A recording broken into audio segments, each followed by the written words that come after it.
improvement plan. I mentioned this when we talked about water and sewer. Spectrum Designs came in and looked at all of our facilities, everything we owned, and did a detailed analysis and prioritized the things that need to be done in each of the buildings, architecturally, structurally, electrically, whole 9 yards. And so Public Works did a very nice job. Joe Hubble did a lot of work on putting a very nice CIP together. And so we now have, we've not had this in a very long time. I'm so excited because I've been begging for it. We have a 5-year CIP plan for our facilities. So you will see, we'll talk about this too, we have built into our Fund 310 about $1.2 million worth of these costs for the CIP projects. So you're back to the general operating budget now. Yes, sorry.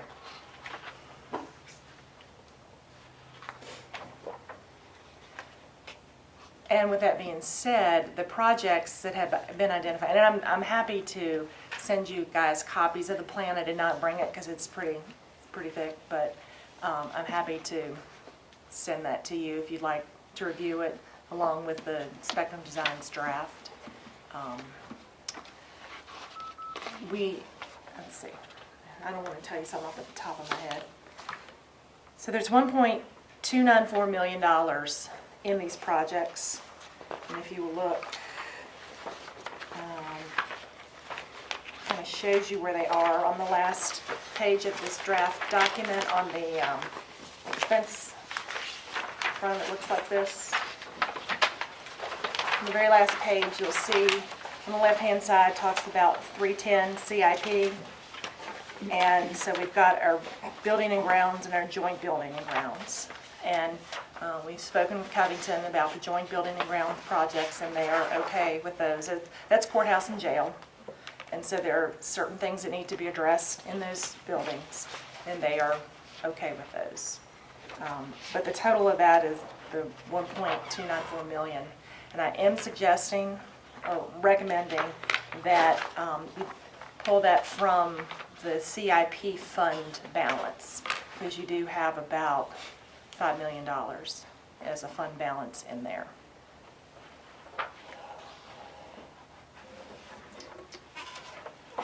A lot of the items in this budget, courthouse, that type of, is shared with the city of Covington. What's their feel? They're comfortable with it. We briefly talked about it when we met with them, and the day we had the sheriff and Jonathan in, and I followed up and sent them some additional information, and David said that they were now their board their council hasn't made any decisions, so that's important to note. But staff was on board with that, with these projects. Things like this is what created the controversy between the two of us for years and years and years. When we finally got over, we started from scratch at zero. So, well, I think information sharing is very important. yeah. And so I shared with them what I had. I shared with them the draft document from Spectrum so they could see what was addressed in that, and I think they appreciate the transparency. The argument used was if they did not approve it in their budget, they couldn't spend the money for it. So then later, after we did sell the project, we would send them the invoice for their percentage of it. Their argument was they couldn't pay it because they never appropriated it up to budget time. So that's why we need to get them involved in this early on. Let them go ahead and appropriate their part in the budget, and then that way they'll feel legally responsible to pay for their part of these. And David and I talk from time to time about some of these joint ventures and these joint budgets that we have, and have good conversations about it. So I'll be honest, I could see their argument. I mean, we're merrily going along the road, and then all of a sudden here comes a bill from Alleghany County for $180,000 for your portion of something that was done to the courthouse, and they didn't even know anything had been done to the courthouse, so that, we were kind of jerking their budgets around too, so now that it's all decided up front, for the last couple of years, it's been working much better. And we had a lot of communication with them. We've in the works for, I know we've talked about this, it feels like 20 years, but I think it's only been a couple, the chiller project in the jail, replacing the chiller in the jail that is supposed to be happening any day if it hasn't already. Honestly, I'm not sure. I haven't talked to Joe about it, but I know there was a lot of communication with the Covington folks and our buildings folks to try to keep everybody in the loop and let everybody know what was happening. And it's easy to forget sometimes. You know, you send that email to one person, you forget to send it to somebody else, but it's quick recovery on things like that. Just forward it to the other folks. But it was a very good open conversation with Alan and BB, and agreed, and I thank them for their time and their understanding. It was nice. Yeah. I try to meet with Alan about once a week, so there's really good communication between us and the city right now. In person once a week, we talk on the phone too.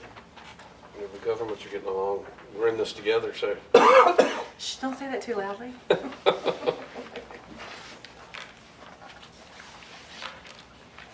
What next? What else you got? Tax rate. Let's talk about the tax rate. So I've been working with Sheila for the past couple of days. The Board of Equalization has completed their work and they've certified, I guess, everything they have to certify to back to the county. And so we've been looking at the final numbers and where everything is sort of landing.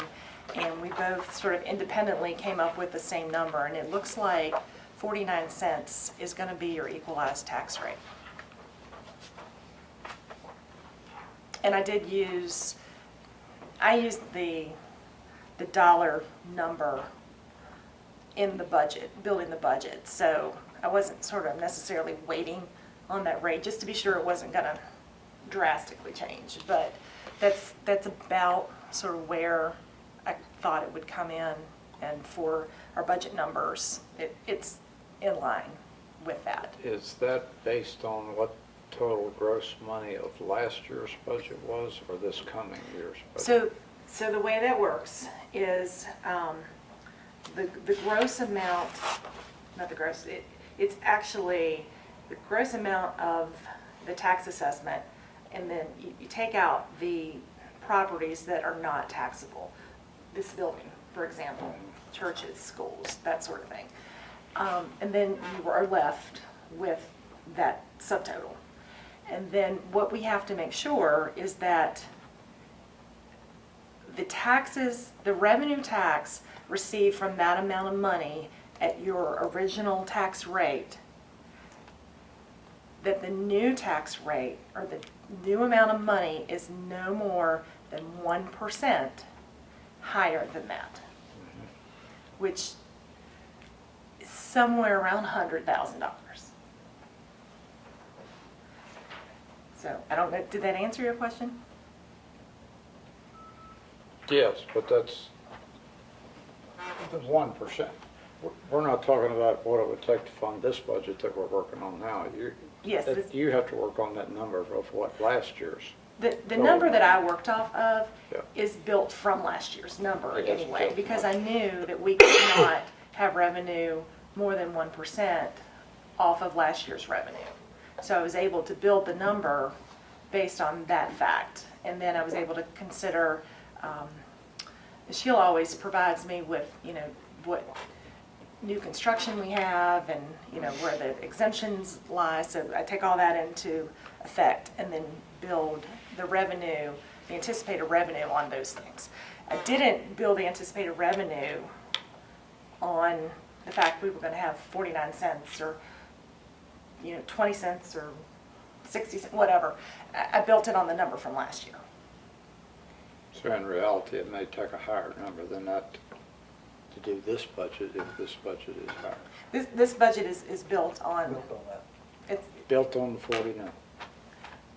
Or It's built on last year's years? aggregate amount of real Okay. estate tax Yeah, plus some.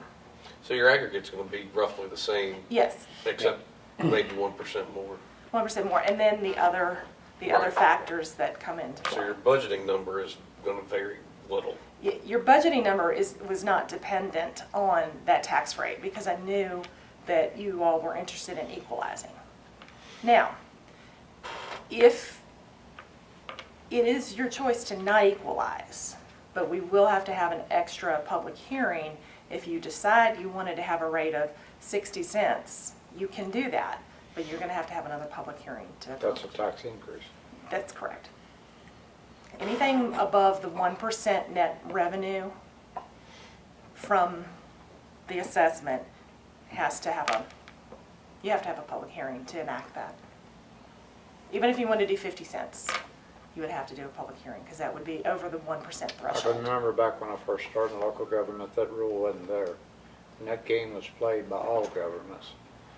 You know, if your tax rate was 70, they'd go through a reassessment, they lower it to 60, try to make you think they did a real good job. Well, they should have went all the way to 55. So Right. really what it was a 5-cent tax increase. It was disguised as a tax decrease. Yeah, Virginia passed a law. governments like to do that. Everybody did it for years and years until this law was passed, which is a good law. It keeps you honest. You're actually telling the truth to the public now as far as what you're doing. It's a good law. And reassessment Thing you should, got to remember on this, everybody's tax ticket will not be 1% less or 1% more, because we did it on average. It's on the The average. average. it's on the total budget amount, right? Or the total Yeah. The total budget. income. The total income from the assessments. So if your assessment only went up 5% and my assessment went up 500%, I'm not gonna just pay 1% more on my Right. tax bill. That's correct. And this 1% stuff you're talking about, that's just the real estate. That's not talking about personal property tax? That's correct. Not talking about meals tax? Correct. Not talking about fees that we Right. have And or we're not everything? proposing any changes in any of those things. Well, we can raise fees if we want to. Yes, you can. You just have to deal with the publicity. And you have to generally has to be part of your public hearing when you do your budget, so everyone is aware that that's increasing. That sounds like an incredibly low number, 49. When the assessment first came out and I saw the very first number, I really thought it was gonna be in the 30s. prior to the, Prior to any meetings, Yeah. any adjustments, anything. I think, before the Board of Equalization ever met, I think there was a significant amount that Wampler and Eames, took off. Say that again, please. So I think before the Board of Equalization even met, Wampler and Eames reassessed some items. And I don't know that dollar amount, but I know that Sheila mentioned that they did adjustments before it even came here. So I guess Oh, yeah. if somebody called them up and said, you know, you have this listed on my property and I don't have that, I have this instead, they analyzed it and made a change and then sent it to the BOE. they put the county's pump station on my tax ticket Yes, and assessed it at 900,000. yes. I put David's horse barn over on my land. So things like that, Yeah. they made those types of adjustments before it ever came back here for the Board of Equalization to even listen to. If, The tax rate at 49 cents, wonder how that compares in the rest of the state. It's gotta be one of the lowest, I would think. It's definitely gonna be low. I think Bath County was at 45 for a long time, and they went up 10 cents. That's what I thought they raised. There may be 60 now. well, we know one of our biggest needs is housing and economic growth. It's gonna help. That would be quite an arrow in somebody's quiver to go out and market at a tax rate like that. Absolutely. You might just get run over by people from metropolitan areas trying to get here at 49 cents. Good time to be redoing that housing study. We should be screaming that from the What's rafters. 49 cents equal? Hmm? What does 49 cents equal? In For terms of. 73 equaled 97,000. I think it's gonna be somewhere in the 150,000, 160,000 neighborhood. Based on value now. I did that last week before Sheila and I refined these numbers, and I think it was about 166. So I can revisit that, but that was the ballpark based on the loose numbers I had last week. 166? About somewhere in that. Let me redo them before we set that in stone, because that was sort of back and napkin calculation, if you will. We have two administrators in the room. I'd be curious how they would feel to work, to go out to attract industry or housing with a 49-cent rate in your pocket. You go to. All right, I'll take a shot at it. With economic development and business attraction, I've never had a conversation with a company about the real estate rate. They're oftentimes more interested in the machinery and tools rate. I would say with a housing developer, the real estate rate would be a definite incentive for prospective developers to want to build projects. The real estate rate for manufacturing, No, nothing. they factor it, they assess it, but I've never had an active conversation with a company about it. I think it's an overall cost of doing business, and I think it's an overall business environment and being business friendly. And that is certainly one component to it. You're talking about a very small piece of a very large pie. Correct. Speaking of machinery and tools, where are we with that? It fluctuates year to year, but it's still about where it has been for 3 or 4 years. Same rate. Yeah, the rate is the same. Well, isn't there talk about how it's gonna get eliminated or There's raised? always talk about that. It's on the Every floor year. every year. Every year, the state legislature talks about that. I think the same senator brings it up every year out in Northern And it's a Virginia. double-edged sword, because it can be difficult with economic development when you have a machinery and tools tax. But the other piece of that is our real estate would have to go up significantly if that went away, unless there was something to replace it. Yeah, it's all, the amount that we get from machinery and tools is almost as big as real estate. Correct. Well, there's a lot of areas that don't have the industry that we have, and they don't want tool tax for that, because they're more interested in the housing. Greene County, for one, they don't have industry. They have bedroom community off of Albemarle County. So, And they're probably also not 50% national forest. That's what I was gonna say, Yeah. that also That's- hurts us. that hurts us. Absolutely. It's easy to use as an incentive also. Do what? It's easy to use it as an incentive when you're putting a package together for a prospective business. And the performance agreement. You have an item here, interest on bank deposits, revenue that we get from that. Do you know, I mean, do we have that much money in low interest deposits that we're making this amount of money, or do we have it in high interest deposits? I know, and this is the treasurer, she's in charge of this completely. I know that there are funds that are in a pooled fund that lots of localities are in throughout the state, so it's very safe. I know that yields a higher rate than our normal sweep account that we have for our general operating. Beyond that, I really don't know details.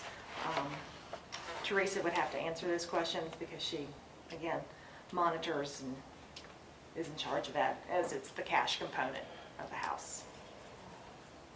They're like state municipal rates. They're not, like you said, they're safe. They're not, I don't think they're very high, are they? They're not, Typically. Right, because you don't, it has to be safe. Yeah, banks pay 0.5%, 0.5% interest, and you can get, high yield things from 6, 7, or more.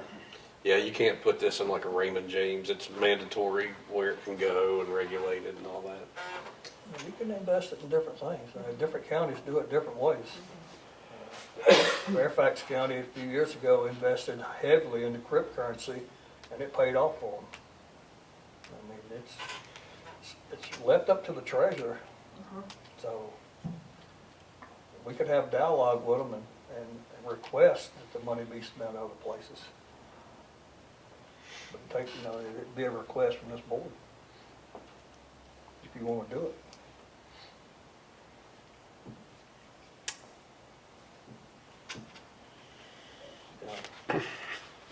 If they've lower interest rates, then There's some bonds out there and some markets out there paying good. But they're risky. There's risk with it. Can I go back to machinery and tool tax?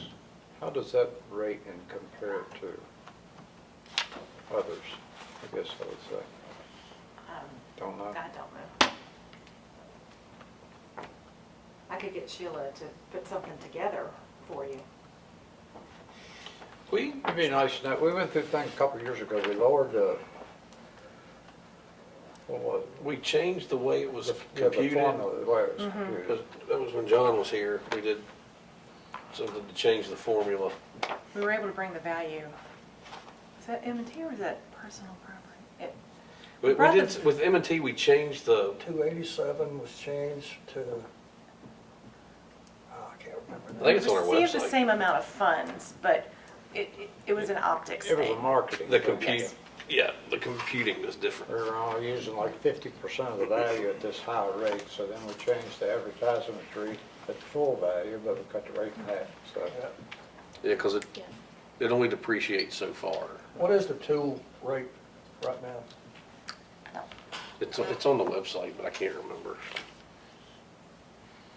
I don't know because I just deal with the revenue it produces. And that's all that is provided to me by the commissioner. So I, 298, What, 298. 298, okay. I'm thinking 287, 298. You're close. So machinery and tools, Yeah, Machine and tool tax. at one time it was $5.95 or something, and it reformulated it. Yeah, it dropped it. It still came out the same, but it looked better on paper. Because everybody else in the state was using 100% of assessment, we were only using 50%, It so. was 560 something. If you were just glancing at us, we looked terrible, but it was all marketing. 6 of one, half dozen the other.